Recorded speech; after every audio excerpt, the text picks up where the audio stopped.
یو ملګری سوال کړی دی، دی وایي چې زمونږ په علاقو کې تریشر والا مونږ ته وایي چې دا تریشر له زه کومه خو ماله به د دې نه بیا دومره دانې راکوي. شریعت دې باره کې څه وایي؟ ګوره دې باندې ځان پوهه کې دا معامله شرعا ناجایز ده. دا د قفیز الطحان په ضمن کې راځي. رسول الله صلی الله علیه وسلم منع فرمایلی ده. دا اجرت ولې ناجایز دی؟ دا ځکه ناجایز دی کم اجرت چې دی دا تریشر وکي د دغه تریشر د دانو نه دته چې کمې میلاویږي دا ناجایز دی.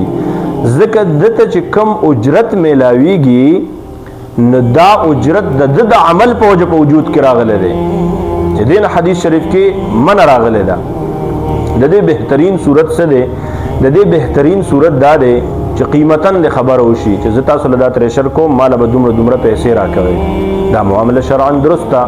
فقهاو د دې ډېر صورتونه لیکلي دي. یو صورت دام لیکلی دی چې تاسو دا معامله داسې مه طی کوئ چې ماله به د دې دانو نه راکوئ، بلکې معامله داسې وکړئ چې یاره ماله به تاسو دوره دانې راکوئ، مطلب کو د بل ځای نه راوړئ، کو هر څه چل چې کوئ، دا خبره اونشي چې ماله به د دې دانو نه راکوئ. نو بس فقهاو لیکلی دي چې دا معامله درسته ده. خو زه وایم دې ته ویلی شي حیلې. نو زه وایم د حیلو نه مونږ تاسو له کلاریدل پکار دي. قیمتاً د خبره وشي دا څیز دی دې طرف ته کنورټ شي، ځکه چې ډېر خلک داسې معامله کوي آلریډي چې دی دا خبره کوي د دې په ذهن کې دا خبرې چې هم د دې دانو نه ماله راکړي، هغه به له د کم ځای نه دانې راوړي.